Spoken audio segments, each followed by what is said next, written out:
Okay, we are live streaming to the Facebook page. We are recording. The meeting is yours. Okay. Thank you all so much for joining. Before we hand things over to the WPCA to Pete, I just want to do some quick housekeeping. Just as a reminder to anyone on the line, if you want to mute yourself, either on the computer or the phone whenever you're not speaking, that's much appreciated. And also whenever you are speaking, just say your name first, both for note-taking purposes and for anyone listening in from the public. With that, I'll hand it over to the WPCA to Pete. You can start by doing a roll call and calling your WPCA part of the meeting to order. Thank you. Sure can. We'll have the roll call of WPCA members and Pete Balistrassi present. Lynn Young. Present. Jim Petrosky here. I know it. Chairman can't make it, and I guess Chuck isn't here either. So, but we do have a quorum with the three of us. So you move on. Do you want to just officially call your meeting to order? Oh yeah, I called the meeting to order, and then we just had the roll call. So. Perfect, thank you. Now we'll also call the June 3rd, 2020 special meeting of the Board of Selectmen to order. June Strunk, are you on? Yes, I am. I'm here. Thank you. Deb Downey? Yes, I'm here. All right, thank you. Now over to the Board of Finance. Okay, we will call the meeting of the special meeting of the Board of Finance to order. And I will go through the role of the Board of Finance members. Myself, Tim O'Brien, is here. Glenn Frischman. Here. Mike Fauerbach. Here. Lynn Young. Here. Deb Norman. Bob Stachin. Here. Dave Motherway. Here. Okay, we're all present and accounted for, and I know that Jim Sullivan, the Director of Finance, is on the line with us as well for representing the Board of Finance and the town. I will now turn it back over to the WPCA. Okay, before I call on Doug, I'd like to start off by saying that I think every one of you, the Board of Finance and the Board of Selectwomen, have received a letter from Doug explaining kind of what we need, why we're seeking a $10 million bond. And then the other thing I'd like to bring out after Doug completes his presentation or his remarks, I will call on the members of the WPCA if they want to add anything to what Doug said or any comments. And then following that, I'll ask that anybody from the Board of Selectwomen or the Board of Finance have any questions of Doug. You can answer them. So at this time, I'd like to call on WPCA Director Doug Middleton to explain what we need and give an overview and background of the situation. So Doug, you're on.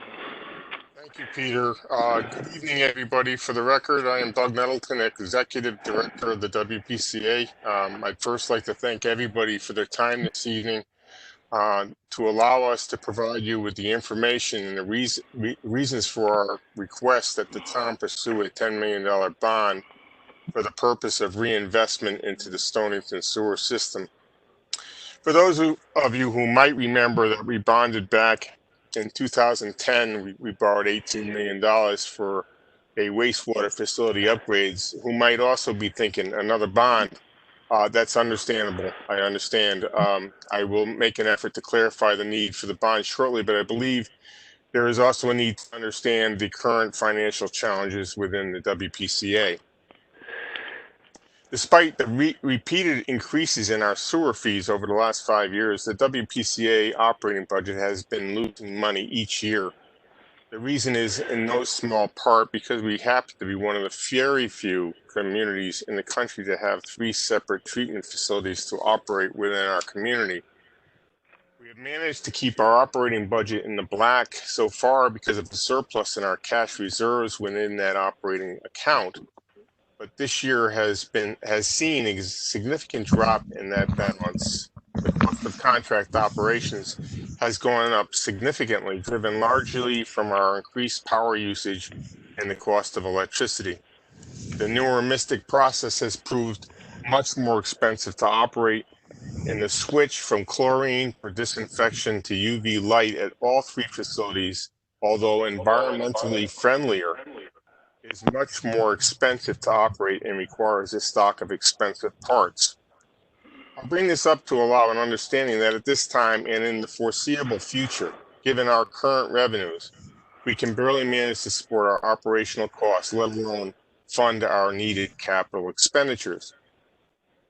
Going back to the past bond, the $18 million that was borrowed in 2010 was spent to renovate and modernize the Mystic facility. The majority of those funds were spent at that facility, with limited modifications made at the Pawcatuck and Borough facilities, which included a change in the disinfection systems to UV light and the installation of more efficient air blower systems for the biological processes. No funding within the $18 million was allocated for Pawcatuck or the Borough facilities other than those two improvements, and no funding was allocated for 17 pumping stations that WPCA operates. Fortunately, when the project at Mystic was completed, there was approximately $650,000 remaining from that bond. Over the past 3 years, the WPCA has been using this remaining balance to pay for the unexpected replacements and repairs. Examples are the airline replacement at Pawcatuck, which was corroded beyond repair and replaced at a cost of $219,000. Replacement of 300 feet of collapsed sewer on Home Street at a cost of $125,000. A generator replacement at White Rock Pump Station for $65,000, and numerous other replacements as they have come up. Although there is a line item within our yearly budget called MRRA, which was increased from $75,000 to $150,000 3 years ago to fund repairs or replacements, it was not meant to cover items that would be deemed capital in nature. So the WPCA has been using the balance of the 2010 bond coupled with the MRRA account to fund these repairs. Those remaining funds from the 2010 bond are now nearly depleted, and looking forward, we are faced with some serious and expensive repair replacement projects. One of these is the secondary clarifiers at the Pawcatuck facility, which was not even on our radar as a problem as late as November of 2019. We are currently operating on one of our 2 units, which is in marginal condition, and failure is imminent. The other unit is already out of service. If we leave the existing unit, we will violate our permit and do environmental harm to the Pawcatuck River. Our estimate of the cost for this one project is over $450,000.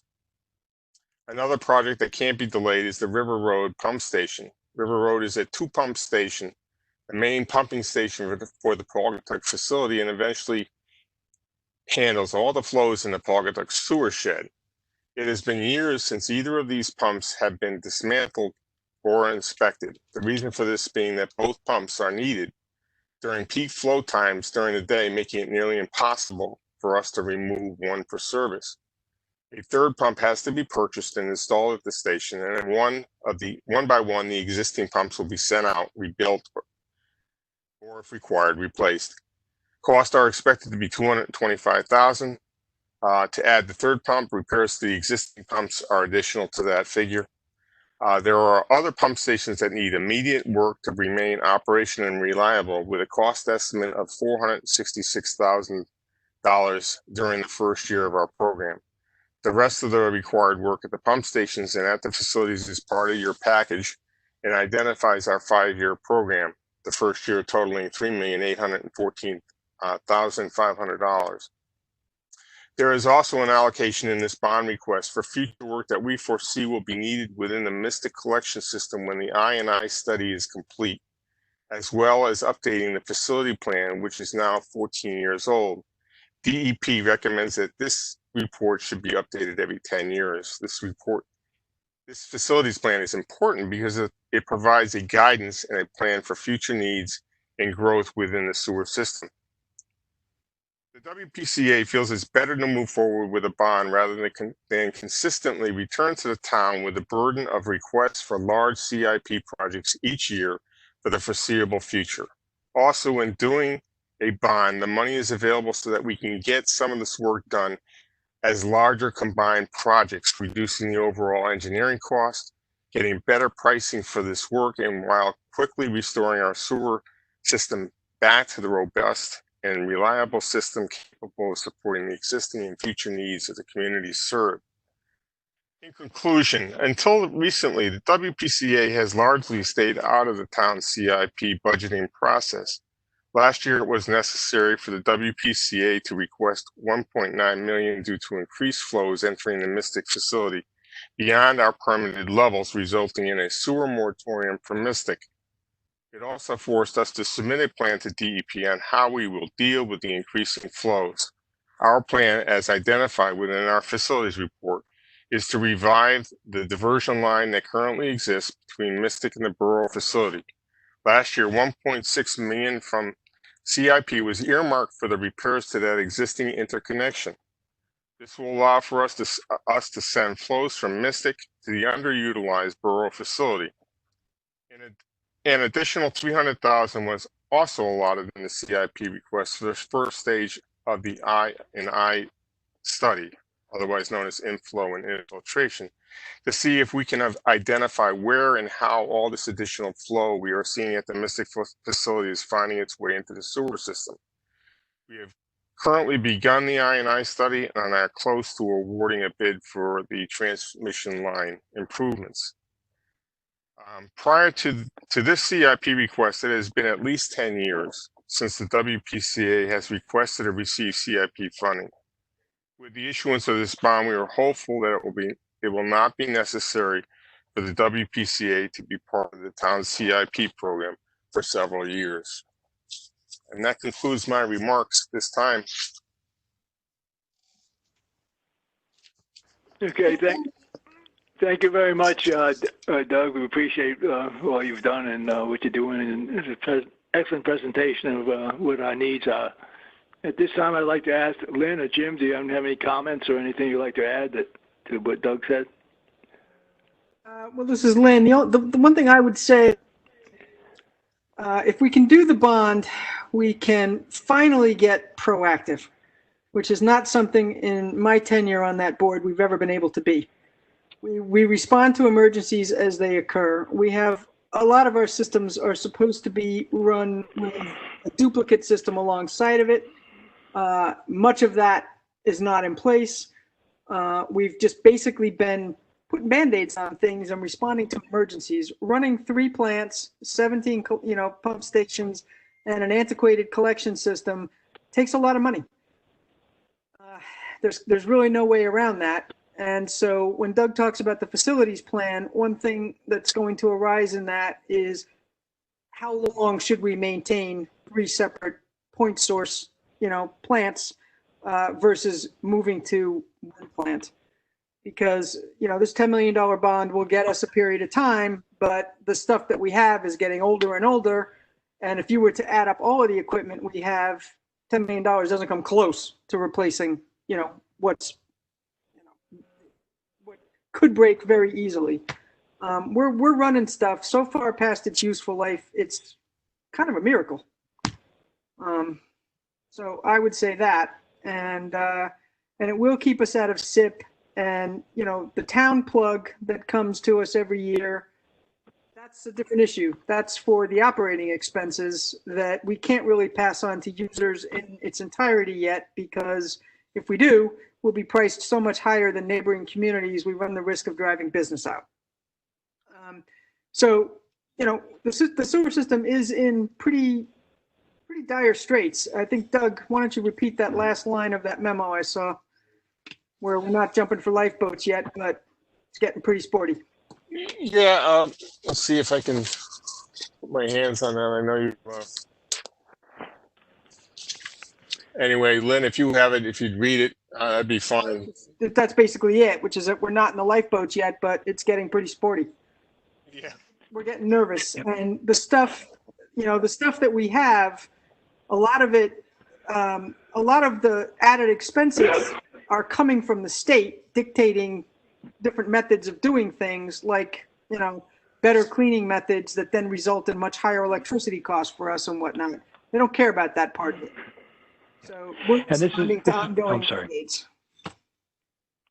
This is Jim Petrosky. I wanted to add to Lynn's commentary, just a little piece of history. I've been on the board for 20 years, and in the 2007 or so time frame, our facilities plan did recommend the consolidation of the 3 wastewater treatment plants into one, and that was going to be in the $45 million range. And we did go public with that recommendation, but for a lot of reasons, it wasn't well received at the time, and siting and where would the single effluent source be, that type of thing, and both the candidates for first selectmen were opposed to it.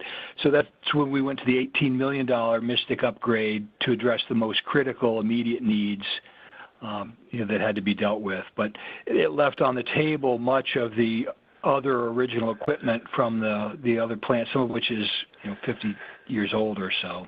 And just one more quick thing about that is a data point just in comparison. Like if you look across the river to New London, the single New London plant serves New London, Waterford, East Lyme, and now portions of Old Lyme. So we really are in a unique situation here, and it's catching up with us. Thank you, Jim. I would add one more thing to that, Jim, which is, in case you're wondering, when we spent the $18 million and did that facilities plan, we expected to get 20 years of capacity out of Mystic. The footprint in Mystic is constrained, so we had to go to a brand new technology and get special state permission to do it and whatnot in order to increase the size of the tankage without physically increasing the size of the tankage. But the reason, and in so doing, the amount of flow that was permitted to go into that plant was reduced by the state a little bit.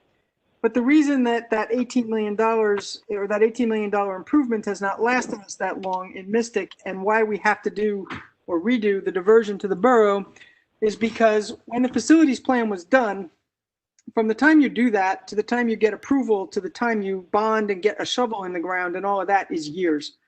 And in the period of time that we were waiting for that, the groundwater table rose pretty significantly. And so we started to get all of this infiltration into the sewer pipes, and we started to get flows that we couldn't possibly have anticipated. So that's why that $18 million didn't go for a particularly long time. So I think it's important to note that too.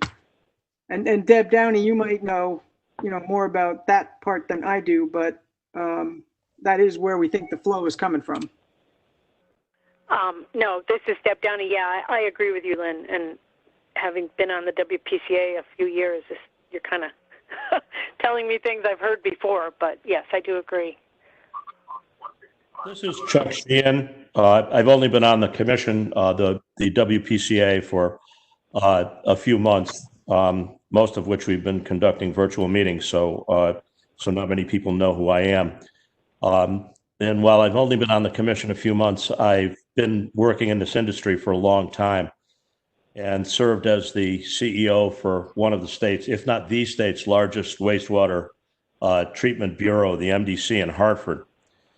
And when I was brought into the MDC, it was because the district had, the MDC had essentially not dealt with some very similar problems, which were resulting in frequent overflows into the stormwater system, which were resulting in combined sewage flows into a bunch of tributaries in Hartford. Not exactly the same situation we have here, but it could easily occur if some of these problems manifest themselves more seriously. So while I was at the MDC, we were served with a huge notice of violation from both EPA and DEEP. I don't say this to scare you. I say it because I lived through an agency that didn't perform upgrades on a timely basis. And while I wasn't there to participate in the problem evolving, I was brought in to solve it. it all began with a $750,000 fine and us having to negotiate with a federal judge and a state judge to sign 2 consent decrees to implement a $2.4 billion program, which we essentially had to prepare under duress. And I caution everyone and use this as an example that if you don't react and if there's a problem, if you don't react and you don't maintain these systems and there's a problem, you just don't continue to ignore it. The regulators step in, and that's EPA and DEEP, and they essentially take over. And you don't have any latitude in the situation because you're compelled by court orders to do things. And while you still have to get referendums passed, if they don't pass, a federal judge directs the town to do it, and you have to do it anyway. So autonomy is a great thing, and we should make these decisions in the most informed way we can. But we should bear in mind that if we don't make them and we don't continue to manage the system in a prudent way ourselves, the system will be taken over by the feds in the state, and they dictate it. And it's never the most economical solution. In the MDC's case, it's a $2.4 billion project, and it's totally changed the user fees for everyone in the capital region. So I urge everyone to think about this. It's a lot of money, but we have our autonomy. We can make these decisions in an informed way. Everyone should be aware of what we're using this money for. But we ought to make a decision to authorize money for maintenance because without it, you're going to lose your autonomy. I didn't answer here earlier. I was having trouble connecting. So if you could just indicate that I was here from the beginning. Thank you. I would say one more thing to that. We've already been, we're a small town. We're not Hartford, obviously, but we've already been in that position because we had a consent decree, which led to a $7+ million bonding expense to put the infrastructure under Route 1, which we're going to use again for the diversion. But from the DEP's perspective, that was always a temporary measure. And so we were still operating under a consent decree, which led to the $18 million bond for Mystic. So, I don't think we were ever polluting. So I don't think we had that problem. We didn't have the EPA breathing down our necks, but we did have DEEP then, which is what prompted those 2 bonds.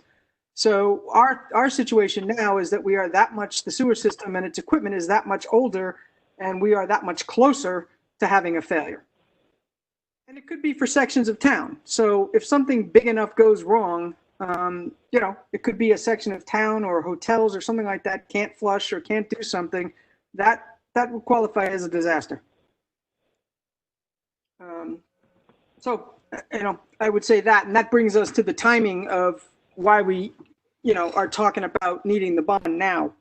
And that's the next thing about this, which is that, you don't go to Home Depot and buy a pump. You have to order these things. They have to be engineered. They have to be built. They take, in some cases, it can take months. Doug can tell us. Doug, what was that? How long did it take us to get the airline fixed in Pawcatuck? Doug? Did we lose you? Yeah, I muted myself. I'm here. Yeah, Lynn, that probably took us over a year by the time we actually had a new airline. We ran it above ground this time, abandoned the one in place that was leaking, and actually ended up being a very good job, but it just took longer, much longer than we anticipated. And when we talk about the Pawcatuck clarifiers, I was out for surgery in December, and Tom Gilligan was in my place, and we authorized Beta Engineering to do write a specification for that repair. I am still waiting for that repair, that specification, and I've been promised, but as soon as we get it, which the latest promise has been this week, we will want to go out to bid on that, and not to say that we're going to have to pay for that up front, but it would be nice to start that project. Where we get the money. What's that? We'd have to know where we get the money. before we bid it. So, but wasn't there something about there was a 6-month lead time for some of that equipment? At least a 6 month, and now with COVID-19, that could be further out there. That's my concerns with the project we're about to award for the diversion, how long the lead times are going to be on the equipment that they need. You're right in the fact that I don't know why it takes so long for us to get products. Nobody keeps anything on the shelf anymore because I guess of inventory taxes or whatever. But yes, it becomes a problem. That's why we like to keep the duplicity in our systems, because we know that we can't just turn around and fix something overnight. So it's very important that when you have duplicate pumps, that both of them are operational, and the emergency starts when one goes down. We're already to that point with those clarifiers in Pawcatuck, and if they fail, if the other one fails tomorrow, we will be in violation. We will have to scramble to rent temporary clarifiers, which, because you're doing everything fast and you can't get pricing, you get hit with some excessive fees. And that's my concern, and that's why we're trying to push this forward. But that's not the only issue. That I explained about River Road, but there are numerous pump stations where the guide rails where we lift the pumps up and down have been rotted for years. It's time to start fixing this stuff. And by doing this, we can start to look at standardizing some of our equipment. We can't standardize all because our pump stations are all different. They have different flow characteristics, but we can start to standardize on things like new SCADA. And we've kind of selected a much cheaper way to go with SCADA that will get rid of, whenever we call the SCADA people in, it's a $2,000 or $3,000 bill. We're trying to eliminate that with a system that our guys can work on. A little bit different, but I think it will work for us. But also standardizing the type of controls that we use, so that the guys are not dealing with different controls every time they go to a different pump station. So all that will accumulate if we get this bond money. When we start redoing these stations, we're going to try and standardize how we do them. And also, one of the big components of the pump station is I'd like to install bypass connections. I did this in Narragansett, Rhode Island, because we were prone to hurricanes. And when we got a hurricane, we could lose power for a week or more. And what this allows us to do is, if you lose power and your standby generator goes down, or your pumps get flooded, whatever, you can pull up to that station with a portable pump that station down, and move on to the next location, and keep the system working even through a worse situation such as a bad hurricane.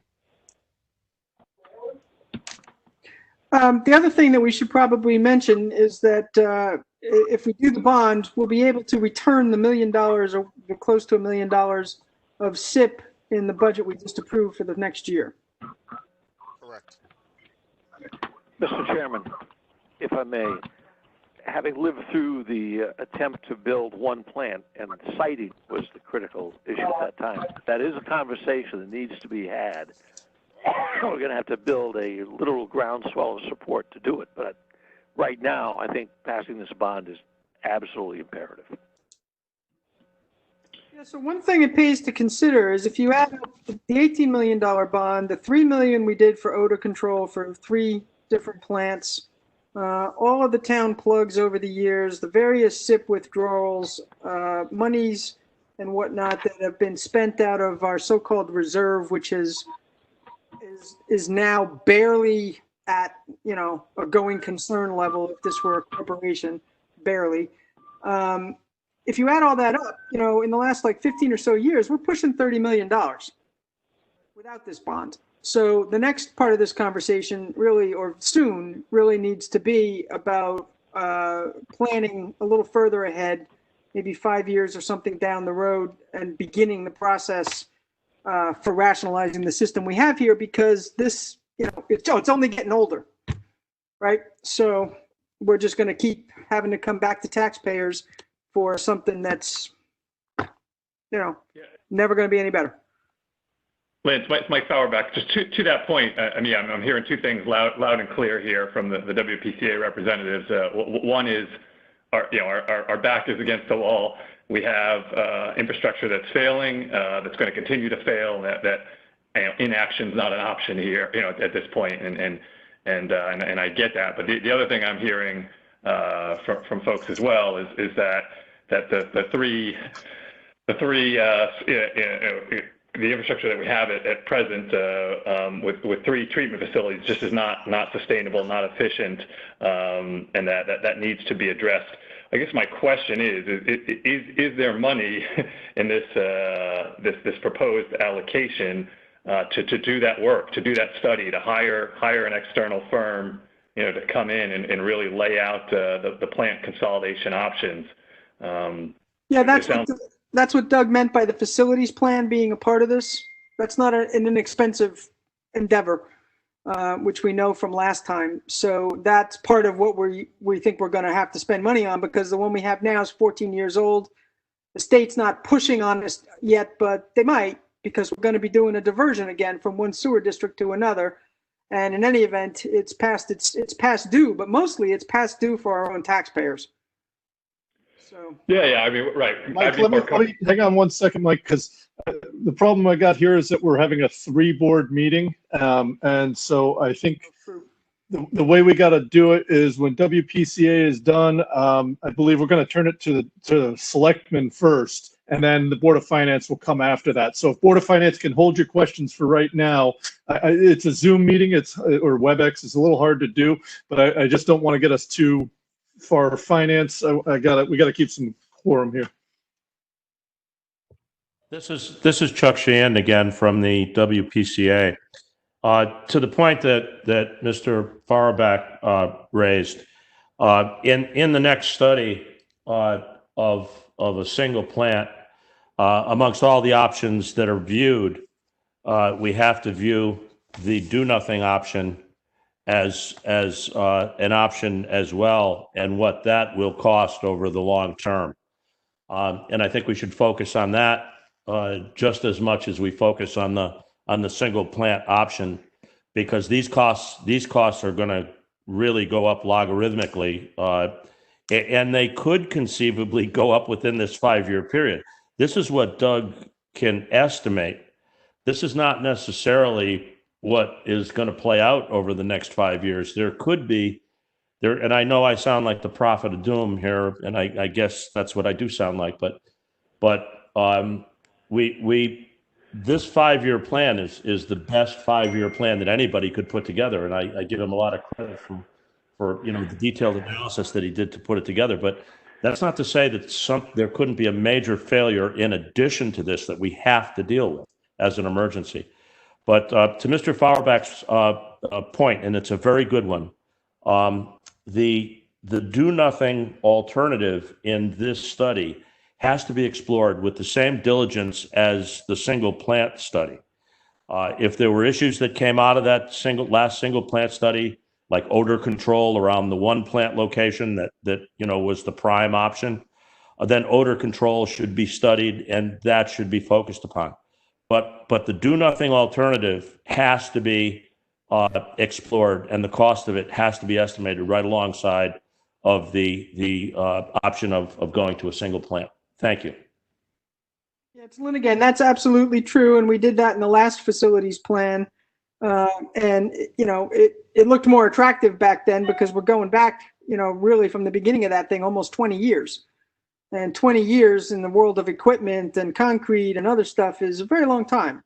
Not to mention the fact that through that period of time, our requirements for cleaning the sewage got stricter and stricter. So, the thing is, Mike, just to go back to the thing you were saying here is, if we don't spend the $10 million, we know we're going to have some problems. So it's not like it's an option because we can wait and do a facilities plan and get, something done that way. And it's also not money that's badly spent because a large chunk of it's going to be on the collection system, which isn't going to change.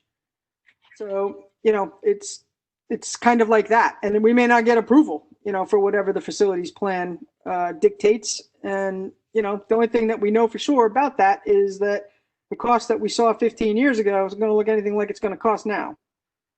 So we have to deal with what we have in hand, or we will wind up with permit violations, and that will be extremely unpleasant for everyone. Thanks. So if it works for everybody, I think on the Board of Selectmen side, we'll probably have less questions, just since June was on the Board of Finance for a long time, Deb was on the WPCA, and I feel like I've been living sewer talk for the past couple months. So maybe if it works for everybody, we'll do our segment, and then we'll hand it back over to the Board of Finance for follow-up questions. I take silence as a good sign. Thank you. So maybe before making an official motion for the Board of Selectmen to consider, I do want to address one thing that we've sort of touched on, but I just want to make it really clear, kind of at least my thinking on the subject. So I think we're kind of in a position that no one really wants to be in, but it is in fact the situation we're in. The sewers, as we've heard, are a time-sensitive, critical need, and they impact residents' everyday lives. They also help us attract new investment, and as was also touched on, they're important for our local waterways, ranging from recreation to our fishing community. I think it's difficult for representatives in a town having a town meeting form of government to deal confidently and comfortably with the new procedures that are at our disposal because of COVID. I don't think anyone here takes this discussion or decision lightly. The taxpayers in Stonington themselves did not vote for us with the understanding that we would be making such decisions. But as elected leaders on both the Board of Selectmen and Board of Finance, I know we have a responsibility to conduct business and protect our community during an emergency of unique character and of uncertain duration. The governor gave us new rules that can be used with matters of public importance, such as this. With them, he also put into place procedures that are designed to be substitutes for the way action is taken at town meeting and the way people participate. Through a public hearing, I believe we'll still be able to consult the electorate and receive their comments before acting. And it's with that thought that I'd like to put forward a motion to the Board of Selectmen to support the WPCA recommendation to hold a public hearing on the $10 million sewer infrastructure bond that we were just discussing. Do I hear a motion? This is Debbie Downey, so moved. Thank you. Do I hear a second? This is Jim Strunk. I second. Okay, so we have a motion and a second. Do you guys want to ask any questions to the WPCA or to, as Tim noted, Jim Sullivan, who's also on the line? Sure, Deb, I'll go first. Okay, so I do want to point out that Lynn made a very, very important point, which I think got lost in some of the discussion leading up to this, was that most of the cost is on the collection system. And if we go to a one plant system, the collection system is still going to be the same. So it's not as if this money's going to be wasted, like spent and then taken down because we're going to go to one plant at some point in the future instead of the three. So I do want to really emphasize that that's a really important point that the public needs to know about. Secondly is that I look at our finances and our bond debt. I know that Jim has put together an estimate as if this bond goes through, or when bond goes through, what it'll mean to the average household. And I know that he did do an analysis, has that, the little house analysis. And it's about $53,000, $53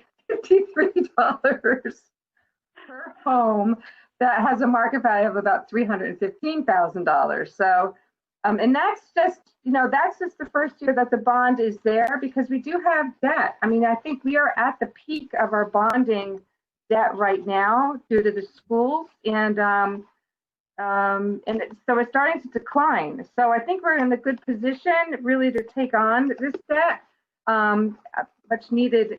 And it's a much needed bond for these critical repairs. But I just wanted to say that. So it might be an initial bump up in our debt requirement and our taxes and the mill rate, but then we've got bonds coming off that are retiring. So anyway, so I don't really have a question or so. I've read enough about this. I just have those comments to add. Thank you, June. Yep. Anything from your side? I just really actually, I want to say Doug, Lynn, Chuck, you guys did a great job explaining things. Going into this, I had a couple questions. You answered all of them, even before I asked them. I just want to kind of make a comment that I have as a takeaway that, you know, for people to look at this, we're not just benefiting the sewer users and development. This is really critical for environmental quality and for all the businesses and residents in our town, for the rivers. You know, we're looking at the entire town. It's not just one part of town. There's 3 different plants. So I do think it's very important, and I thank you for your presentation. Thank you, guys. Right, it's very thorough. So with I think no further discussion for at this point, we have a motion and a second. All those in favor? Aye. Aye. All right, Deb and June both aye. I'm an aye, so the motion carries. Thank you. So Tim, now over to the Board of Finance. I'm sure you guys will have some more questions. Thank you. Thank you, Danielle.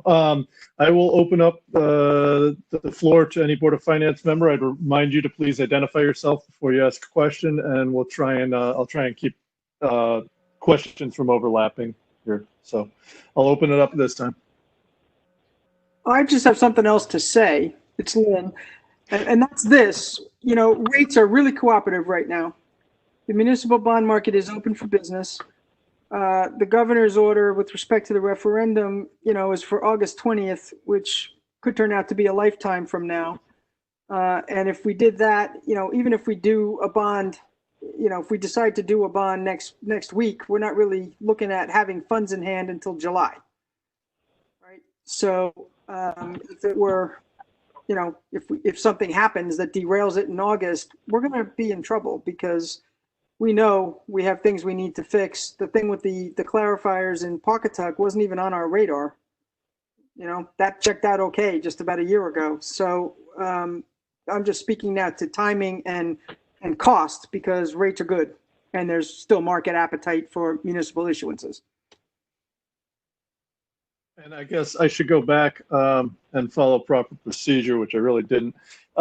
So can I get a motion from a Board of Finance member, same as what Danielle made the motion to support the WPCA, to bringing this to as public of a meeting and input as we can, given the certain circumstances? So moved. Bob Stachin. Bob Stachin with the motion. Thank you. Can I get a second? Second, Glenn Frischman. Glenn Frischman, thank you. Now we'll continue discussion. Any further questions that Board of Finance members have for WPCA? The one thing that I will mention to Board of Finance members and to other members who are on the call now, one of the things that I am reluctant to do is to put more things in this bond. Other than the sewers, because bonds are typically written, as we saw with the school bonds that came out, that have definite milestones and metrics that you measure against. And this is a pretty well-defined thing that I would not want to put too much else in. It doesn't preclude us from doing other things. However, I don't want to get it confused with other items that might be good for bonding, just in that it keeps it cleaner and it can be more palatable to the bond issuance. So Mr. Chairman, go ahead, Mr. Frischman. I would support recommending that the Board of Selectmen go forth and have bonding resolutions prepared to support the WPCA's bond, and they'll be bringing them back to us for a recommendation up or down. But I think that we definitely have to go forward with this bond.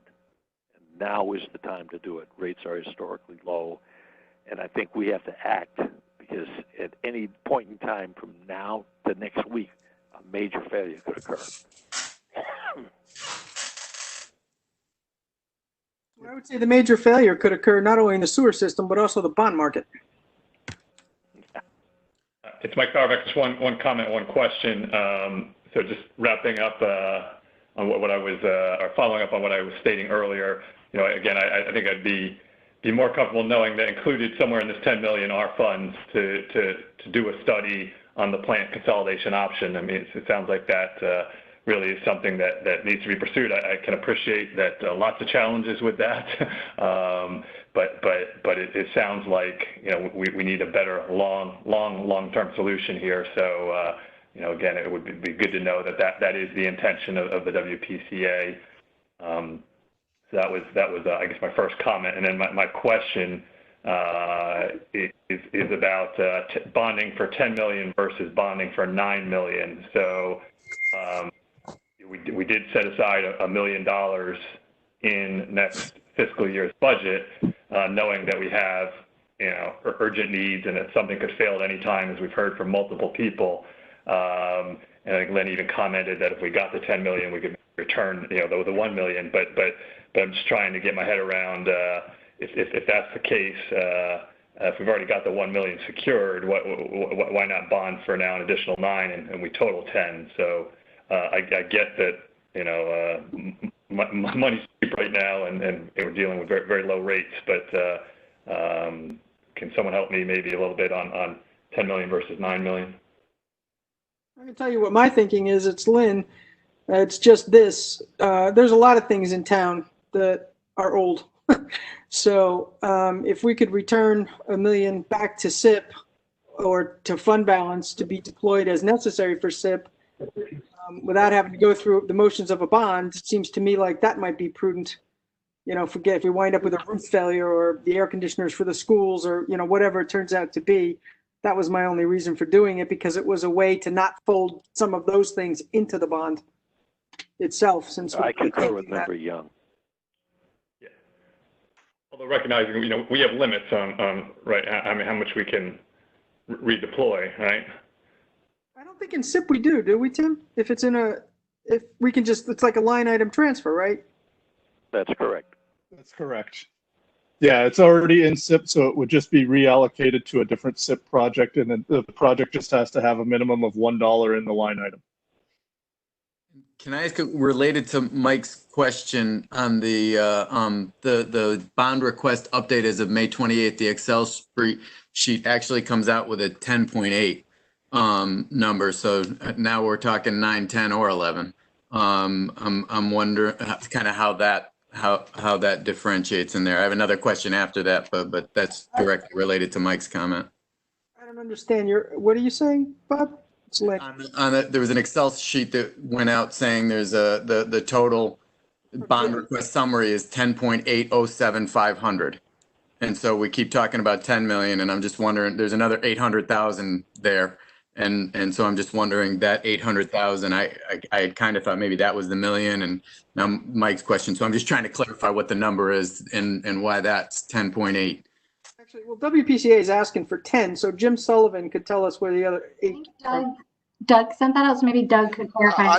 I can tell you, when I redid the numbers and I went through and gave it a third or fourth perusal, that's where the numbers came up. I'm looking for the 10 million. I mean, I'm not looking for the 10.8, even though that's where the numbers ended up. I think that we're more than happy with the $10 million at this point. And I guess, unless Mike, are you all set, Mike? I don't want to. Yeah. Sorry, yeah, go ahead, Bob. Yeah. Okay. I guess my comment on this is just I support this, and I appreciate all the work that everyone's done on it, and the expertise that you all bring to it is very impressive. And as usual, we're fortunate to have that in this town. One of my concerns is with the fact that if this does get approved, it won't go to the voters.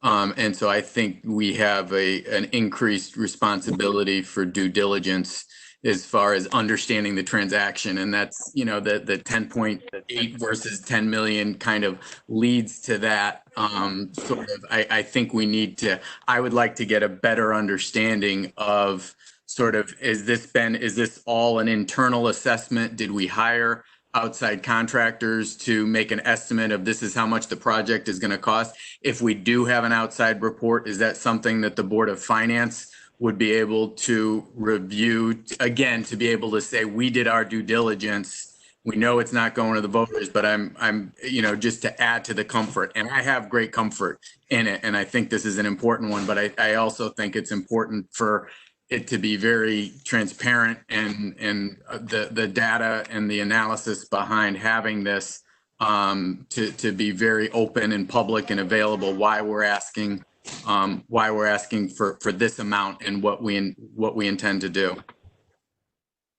I think in our hearing, we will go through a lot of that next week, but it's very expensive to go out and hire somebody to do that sort of analysis. Okay, we don't have the money to do that. We need the bond to get to do even that. But where our stuff comes from is from stuff that we know right now that's broken, but also from kind of very constant discussions with the operators of the plants. So, Doug, in our public hearing next week, what do you think in terms of additional information we can provide? Well, I certainly can go through, you know, this, make this at the 10 million mark so there won't be any confusion there. There are a lot of estimates that I can't foresee, and that is what the I&I study is going to reveal, how much work will need to be done to the collection system, how much low-hanging fruit, how much bang we're going to get for the dollars that we spend to remove that I&I. Part of my analysis was to look at the borough collection system, because the borough collection is also known for having an excessive I&I issue. It has never been a problem because even though the flows may skyrocket during a rainstorm at the borough because they're running at such a low number compared to their permit, it doesn't matter. But as we add, and it will take a couple of years, maybe even 3 years before we're putting 300,000 gallons a day over to the borough. We may have to do an I&I study there to figure out what's going on to avoid another problem. But that's an assumption. But I'm trying to encompass this thing so that we're not coming back to you in a couple of years saying we need more. So I tried to look at everything based on some of the pricing, like for the clarifiers. I have that in hand already because we're working on the project. River Road, we're working that project, so I have estimates. I have a kind of a history of being in this business for more years than I like to admit, where I kind of have a ballpark figure of where things are going to land. So, and like Lynn says, it's very costly and time consuming to hire someone to do these estimates for you. And they end up really just being estimates anyway, even with an engineering firm, unless you go out for pricing. And we do that. We do that with all the projects that we do. We don't go out to bid, but we get multiple prices on any projects that we do. Doug, this is Jim. Sure. Jim Petrosky. Yeah, I think just saying that, I mean, I think we would be able to support the public hearing by explaining, like, the cost of pumps were developed, for our estimate based upon, similar equipment and the work that we've done, over the last 10 years, that we have a lot of information about, what a category of equipment costs and, what the installation is. So, I mean, just to make it clear to people that it's not just rolling the dice, it's based on information, and then, okay, there's some assumptions with that, but it's baselined in reality. But I'd also add, Tim O'Brien here, I'd also add that much like when the schools went out to bond, we had pretty good estimates of what it was, but they were estimates. And then the K-12 building committee constantly came back to the Board of Finance to get approval for line item expenditures and that or bid waivers for the project as they were doing it, so that there is an oversight that happens collaboratively between the two boards that would happen in this case as well moving forward. So there is still continued oversight. It's not like we're just turning over 10 million to the WPCA and hoping it goes well. So and that's been well documented and followed. We'd be thrilled if we didn't need it all. And so just to follow up, I mean, and again, I'm comfortable with the expertise of the WPCA, but basically this is an internal assessment then of what the needs are and based on the expertise of the WPCA and a response to that. And the proposal that's going to be set forth at the public hearing is, again, is an internal. And I think we have the expertise to do it. I just want to clearly understand how we've come to this amount that we're recommending, and not only the amount, but also the project itself and the efficacy of the project itself.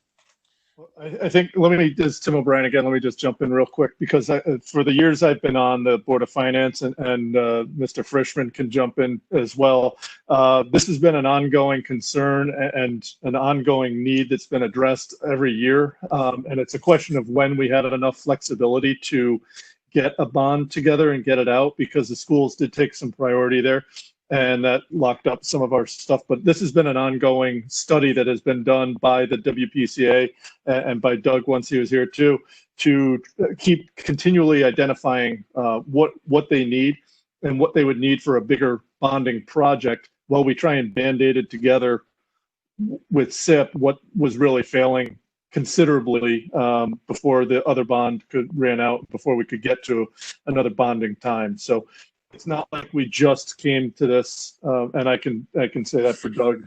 Sorry to speak for you, Doug, but I can say that they have been doing this for every year that I've been on the Board of Finance, and warning a cautionary tale of it's coming down. We don't know when, but we're going to need to do something soon. Well, it's been hidden because we've been using funds from the other bond. Okay, and you might remember that Chuck said that when these things start to take off, they're logarithmic. You're seeing that now. We're starting to see that in SIP. So that's already happening.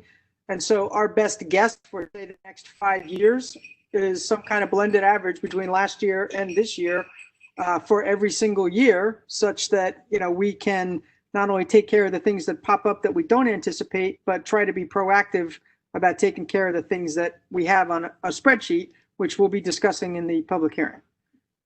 This is Chuck Sheehan again, and just to try to give Bob a little additional comfort level, these are budgetary estimates, and as Doug said, if an engineering firm had done them, they would have been on their stationery. They wouldn't have been done any different with any more diligence.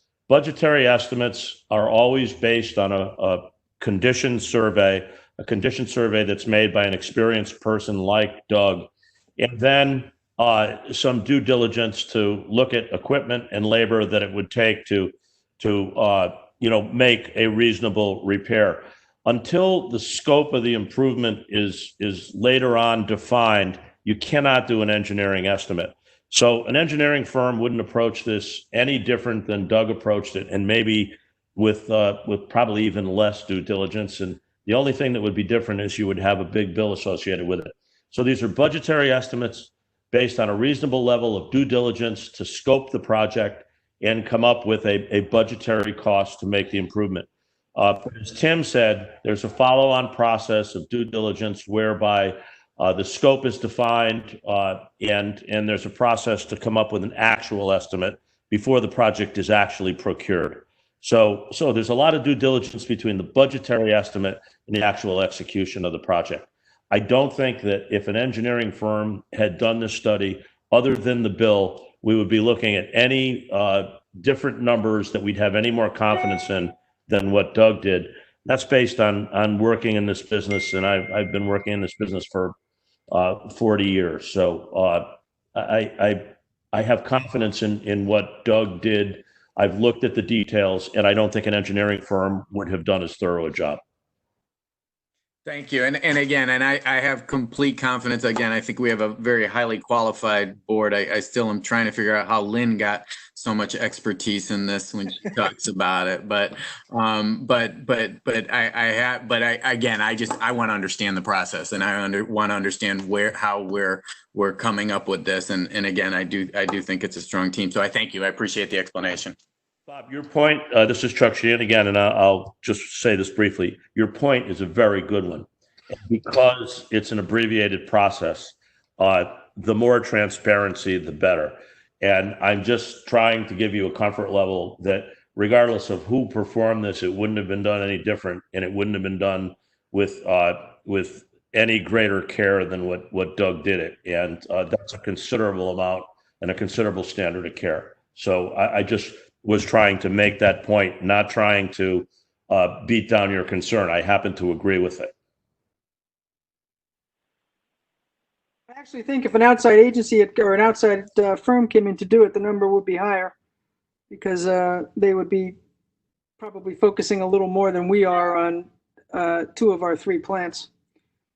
So there's that too. The other thing to bring up here is from the Board of Finance's perspective, you know, what this does to our debt ratios and whatnot, our bond rating and so on. And Jim Sullivan did a little analysis of that. So it looks as if it's, you know, we're a little bit over in terms of our own guidelines for debt, but shouldn't impact our bond rating. Jim, are you on the call? Yes, I'm here. Do you want to give a quick synopsis of that spreadsheet you sent out? Or? Well, what I sent out was the usual just calculation of the various bonding ratios we have that are used as guidelines as to whether or not to bond or consideration of what it might do. And you know, some of them are, you know, overall debt compared to the grand list, debt service, annual debt service compared to the budget expenditures for that particular year. And that's really, that's probably the biggest one, the ones that really jumps out the most is, you know, how much are we spend our guidelines, which are developed from GFOA best practices, which is the Governmental Finance Officers Association, is shouldn't be greater than 10%. We did exceed that in fiscal year 18-19. That was the first year the bond service hit, I think, for maybe the second year for the school projects. So for those that year, this current year we're in, and the coming year, we were always going to be above 10%, between 10 and 11.5%. And for fiscal 21-22, we were about to drop down below 10. But if we add this bond in, this $10 million bond in, it'll keep us above that 10% threshold for 21-22 and 22-23, and then we'll come back down under 10 for 23-24. But having said that, you know, I did speak with our financial advisor about, you know, what this is going back 3 or 4 months ago. What an additional $10 million bond might do to our AAA rating. And he didn't think it was going to be much drag on it. He thought that when we got the rating this past bond go around, you know, those metrics are still in place. What I did ask him was, you know, that coupled with COVID-19 hitting, how might that have affected? He said, to date, no one with a AAA rating has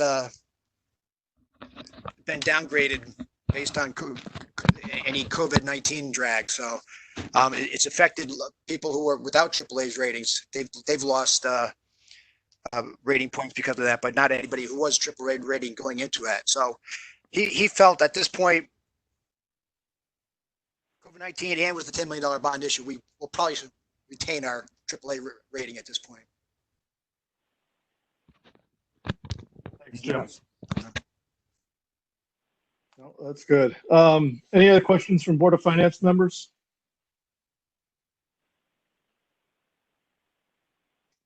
Hearing none, I will. I'm going to do a roll call vote just because 6 of us trying to vote at the same time is a little challenging. So we're going to vote on approval of the motion as submitted. So myself, Tim O'Brien, I will vote yay towards the approval. Glenn Frischman. Okay, excuse me for a second. Are we vote? I don't even know what the motion is.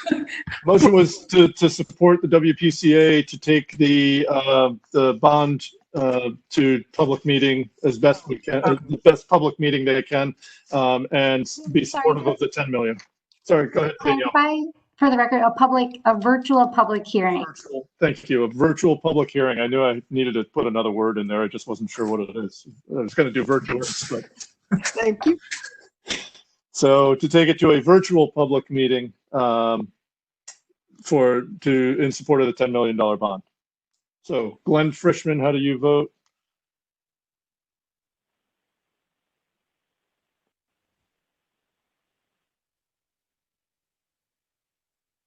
Is Glenn there, or am I still here? You're here. Okay. Glenn, are you on? There he comes. There he comes. Come on. Okay. I'm voting yes. You're a yay for that. Oh, thank you, Glenn. Mike Fauerbach, Yes, I support. Lynn Young, I support it. Deb Norman, I support it. Bob Stachin, Yay. David Motherway. Yay. The motion unanimously passes. Board of Finance is in support of the WPCA to go to a public hearing. And with that, I will turn the meeting back over to the WPCA.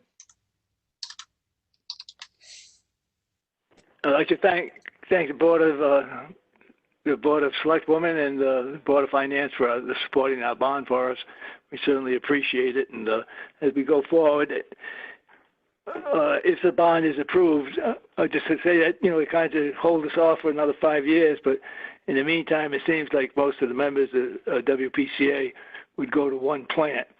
So it gives us 5 years to make, plans for another plant or other things that could hold us over for hopefully the next 50 years. But again, thank you all for your support. And at this time, I'd like to have a motion for one of the WPCA members to have the WPCA conduct a public hearing on June 16th at 5 p.m. to discuss the details of the sewer bond. Anybody make that motion? So moved, Mr. Chairman. Second? Second, Jim Petrosky. Well, we have motion made and seconded. Is there any discussion on the motion? Not all in favor? Aye. Opposed? The motion carries aye. At this time, I'd like to turn it back over to Danielle to ask if there was anything further before we adjourn. Thank you so much. No, anything else from the Board of Selectmen or Board of Finance before we let the WPCA adjourn? Yeah, I would say one thing. Yeah. Sorry to always have something to say, but what I would say about this is that, forget about COVID and forget about the governor's executive orders and whatnot. We were talking about this, if you looked at our minutes, before any of this hit, and we would be knocking on the door regardless. So we're well aware of the fact that, our taxpayers are accustomed to and deserve the right to weigh in on this, but that and the current reality doesn't really have much to do with the sort of emergency situations we're in.